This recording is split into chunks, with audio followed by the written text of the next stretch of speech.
Okay, I wanted to talk for a short little while about translating text into Hebrew.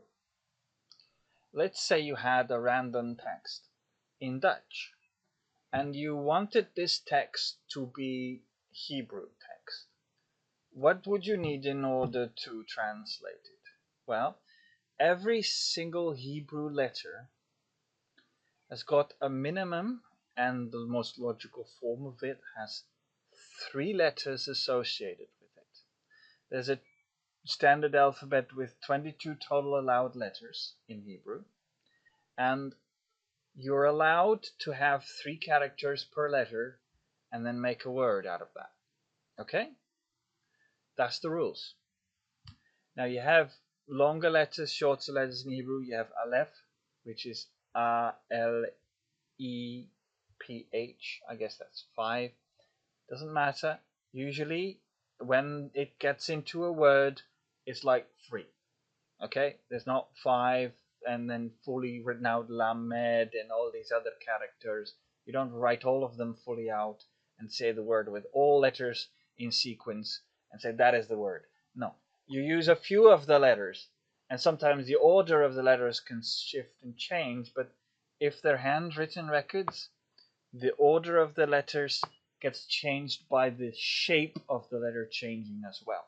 So the shape of the letter will be written by hand, and it'll be written just a smidge different, just a little line at the end that goes up instead of down, or left instead of right, or right instead of left, whatever. It changes the text, handwritten. I love Hebrew handwritten. Handwritten is great. So point is, you have 22 letters. Each letter is worth 3 letters. What you need is you're going to translate a Dutch text, right, into Hebrew. What do you need to do? Well, you need to remove 2/3 of the letters in the text.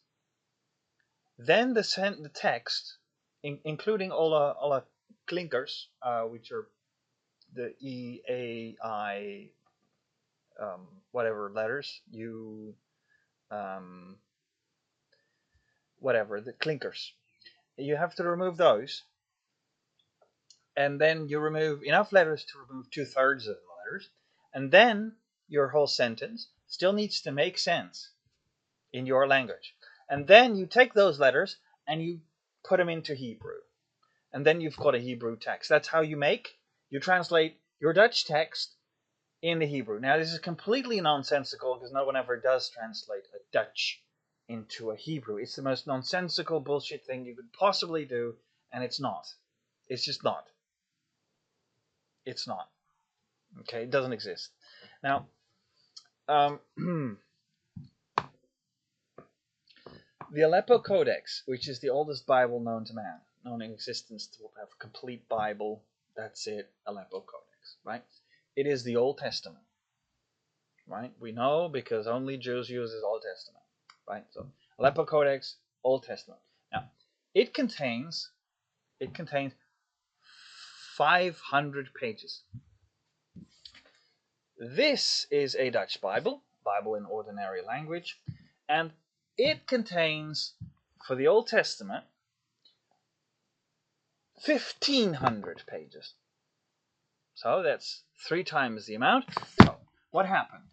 They took Hebrew, which was written in Hebrew, and they took each letter and made it 3 letters. They took each word and made it 3 words. They took each sentence and made it 3 sentences. They took each page and made it 3 pages. 500 pages in the Aleppo Codex to 1,500 pages in our ordinary language Bible. Okay? 500 to 1,500. That sheer number of letters in association with that, the clinkers, vowels?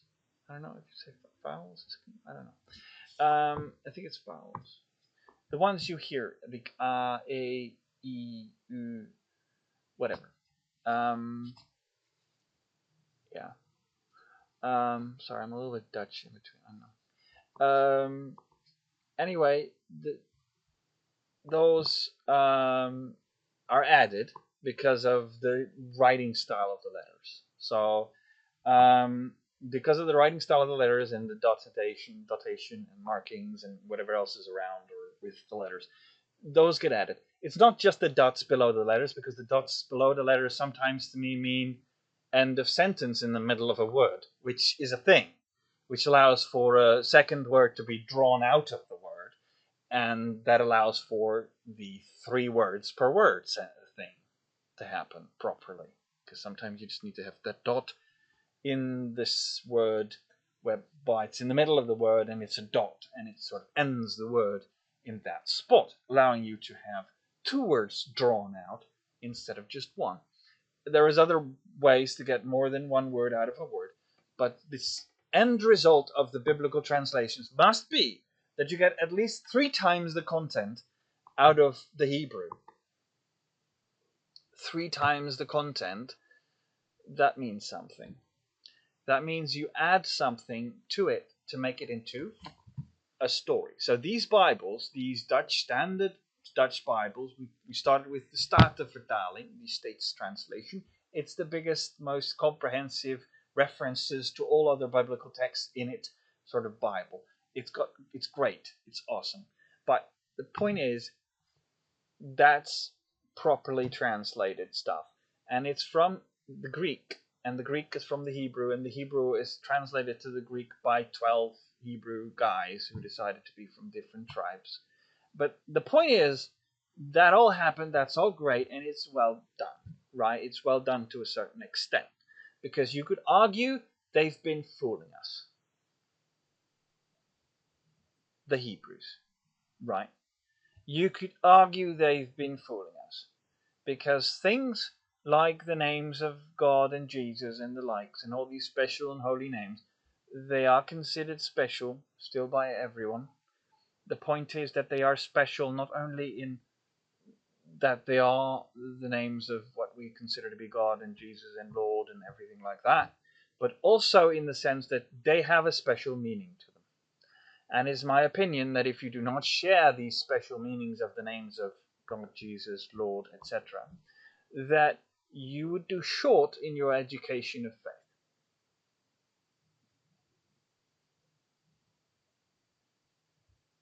So, that. And in addition to that, it's a story made from the original text. That is this. There is far more hidden in the original Hebrew content of the Bible than just this.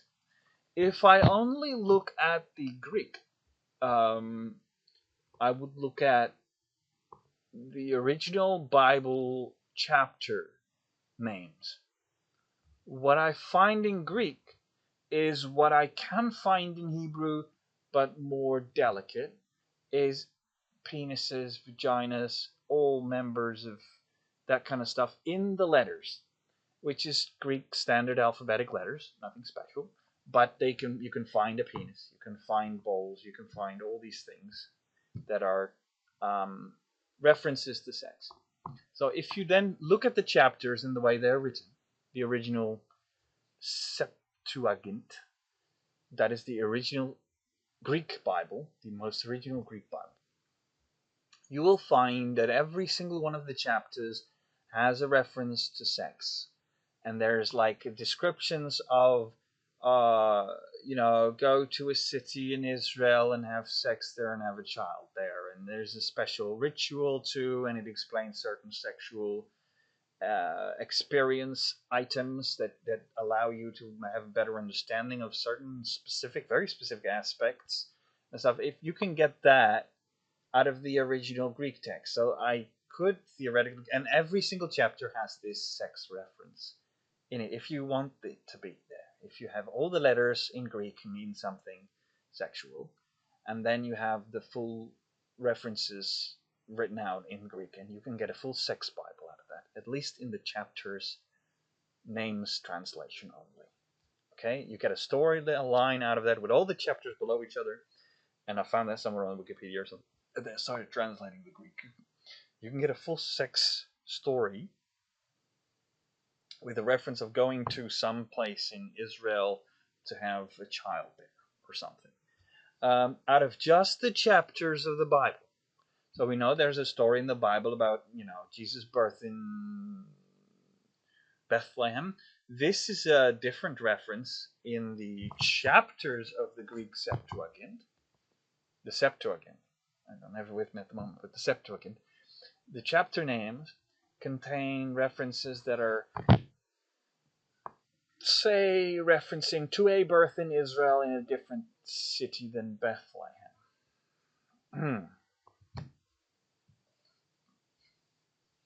And there is zero reference to this city in the original Bible as we know it, this story.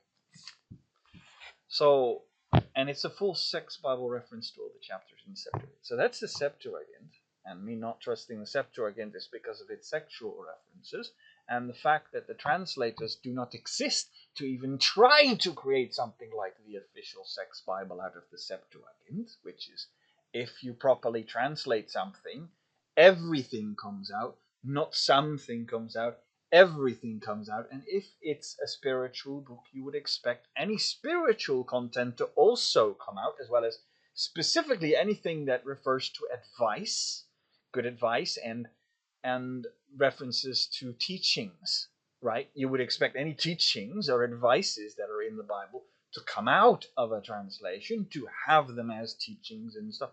However, this is a sexual reference, and they completely negated that from existence in our current day Bible translations.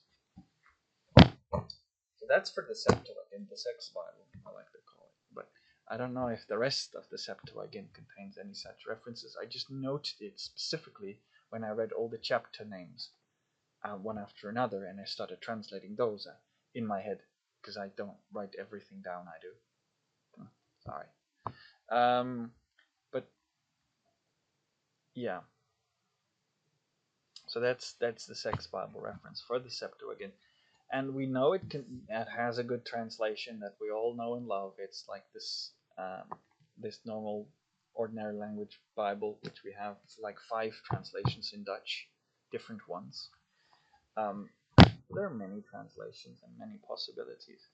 The reason why Hebrew has become so flexible is because it contains multiple alphabets. The Jews have accepted at least 2 different alphabets that are okay to them. One where there's the Tav letter and the other where there's the Het letter. And they're both good. There's nothing wrong with those. One is mostly for titles and one is mostly for written text. One is mostly for current day and one is mostly for ancient history. But the point is that Hebrew alphabets are very flexible. They have multiple ones. They accept multiple ones. I say they, but this might be a reference to either the group of Greek translators or the actual Hebrew Jews in Israel. I don't know. I'd have to speak to them, and I can't at the moment speak to any actual Jews who could speak to me. So, but that's to the side. It's just something I'm talking about. So, because I'm sort of translating all kinds of stuff and stuff. But yeah, so there's lots of possibilities. They have many. They have a dictionary, but I wouldn't know how to get ordinary words out of it, and I don't think it matches their spoken language either.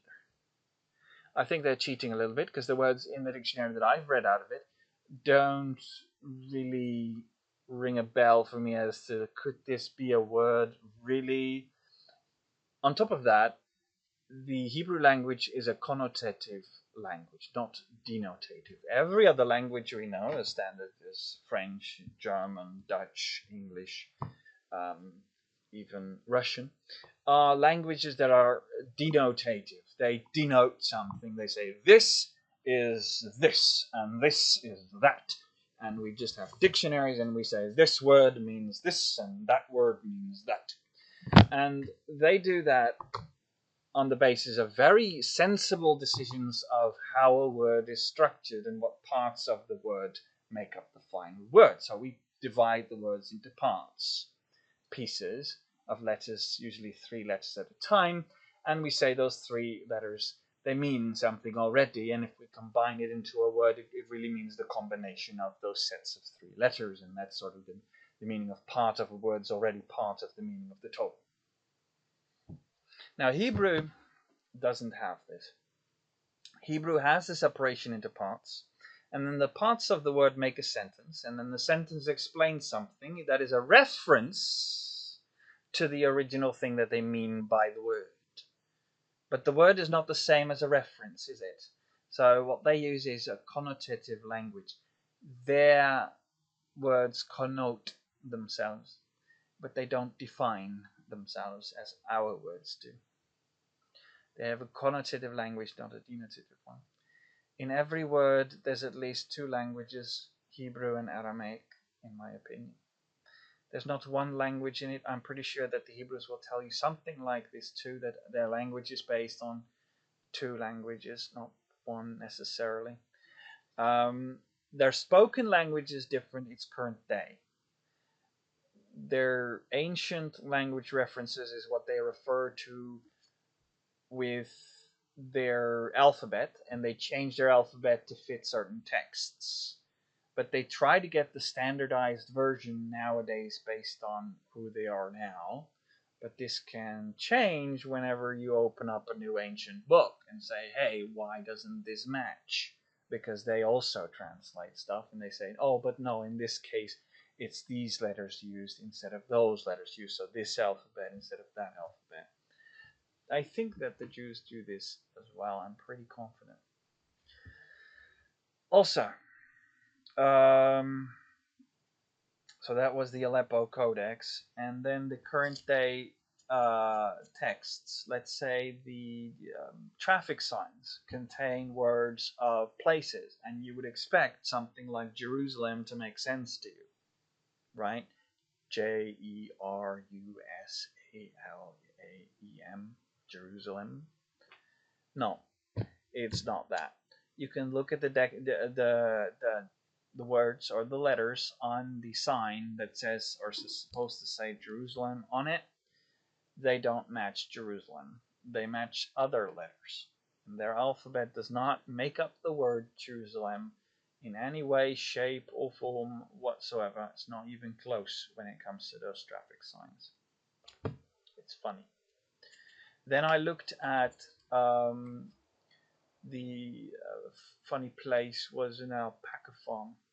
And the alpaca farm, if you look at the word and its definition, it sort of translates, if you go back and forth in the word that they have for the or the two words that they use for the name of the alpaca farm, it tells you this is the hall of the holy hall of alpaca. This is the holy hall of alpaca. This is the hall where the alpaca are holy or birthed or whatever, something special like that. And that refers then to the alpaca farm. So it just says alpaca farm, but it says, if you keep on translating and go back and forth in that little sentence of two words, it says this is the holy hall of alpaca and something else. I had to go through it 1, 2, 3 times or something like that to get to the holy hall of this and that, whatever. So that's funny how they make something that is denotative into a word, but it doesn't mean itself like our definitions that we have in our dictionaries. We have defined our words to mean something. They do not define, they connote their words to mean something. That, the connotative inherent nature of Hebrew, plus the 3-to-1 ratio of getting from Hebrew letters to our alphabet, makes it so that we can only make stories out of the Hebrew text, and we can make 3 times the amount of text out of a Hebrew text than the Hebrew itself. We can therefore also make 3 times the amount of stories, theoretically, from a Hebrew story. So let's say you have a standard Hebrew story, you can do it again and again, and you get 3 times the amount of text, 3 illegible and readable stories out of that text. Therefore, to get to this Bible with 1,500 pages, which is already the Old Testament, which is already 3 times the content, you need to do that. So then to have the holy names and to say these are holy and you can't translate them any other way than what they are, and they need to stay these letters and that's it, is ignorant of getting to the 1500 pages of text in the Bible. So don't, one other thing, yeah, don't think it's easy to translate the Bible, and don't think you can negate the multiple functions of a word in Hebrew, especially not the important holy words.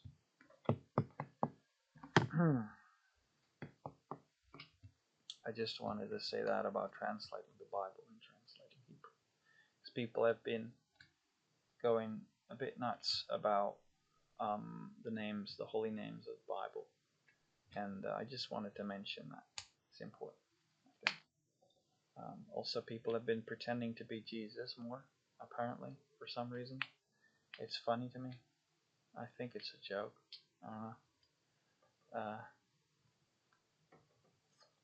Don't. There's got to be something that's holy, and I haven't found Jesus yet, as in the original Hebrew. So I haven't found him in real life either. So, and I don't intend to meet a black man and say he's Jesus. So, just saying something. Silly me, right? No, silly them. It's just, yeah, I don't know what goes into these people. It's Africa, right? Now, back to Israel. There's this American actor that goes to Israel and does this thing. Well, it's been said that he's pretending to be the real one too much, and there might be some truth to that. Now, this guy in the show, Chosen, referencing, bones versus flesh. Are you trying to mimic the original a little bit too much sometimes? But I don't know if it's me to say that or not. I just wanted to mention that there may be some mimicking that should not be done like that. You should be you, right? And a lifelong mission to pretend to be Jesus is kind of a big deal. I do not accept humans as God. Thank you. Bye. So they have the names and they use them too. So Jesus of Nazareth has already been used. Jesus the healer has been used. I haven't looked that far into the series, but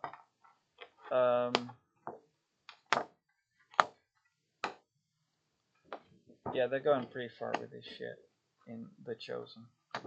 So I wanted to mention that too.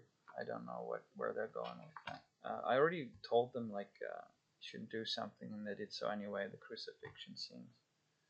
I don't think that's a good idea.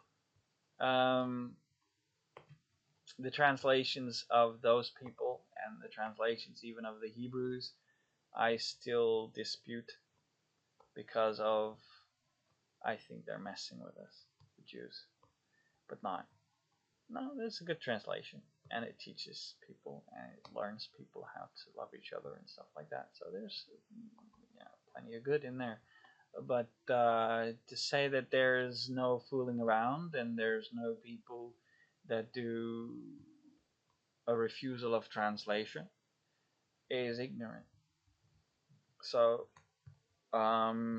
if they have translated these 1500 pages of biblical text out of the 500 in the Aleppo Codex, they just translate it from Septuagint. They don't use at all the Hebrew. But if they can do that, then they ought to have noticed, as well as in the Septuagint also, the sexual references and the teachings and the lessons that are simply not in this Bible, nor in any other States translation, Dutch States translation, or the English King James, or whatever else. It's not in there. So there's so much content missing in the Bible that there is an enormous amount of lessons that are still to be learned and are missing. And the last thing I wanted to say was this: um, the names of God and the translations that I do of them, I feel that's educational material that's necessary for your faith education. And I think if you miss the defining nature of those names, the wisdom behind the multiple meanings within them, I feel that your faith is less. I feel that a young person can miss that, but an old person at the age of like 18 plus can no longer ignore such things as they are inherently important in the education of faith. If you want to call a name holy, call a name holy for a reason, and because it is reasonably holy, not because you just decide, oh, let's call this name, which is YH something something H something, um, holy because it's just written like this weird writing style that nobody else understands, which is trying to fool people from the Hebrew and Jewish side of things. That's my opinion. I should be, I don't know if I should be saying that, but it's, I don't know if they're really trying to fool us or if it's just, we don't feel like telling you yet. But at some point, your education is necessary. So, of course, there's no less holiness to a name that's explained. So, yeah. And you can write these names in any way you like, as far as I'm concerned. It doesn't change their holiness. It just shows the intelligence that went into writing those names and coming up with those names. Yeah, the wisdom. It shows the wisdom.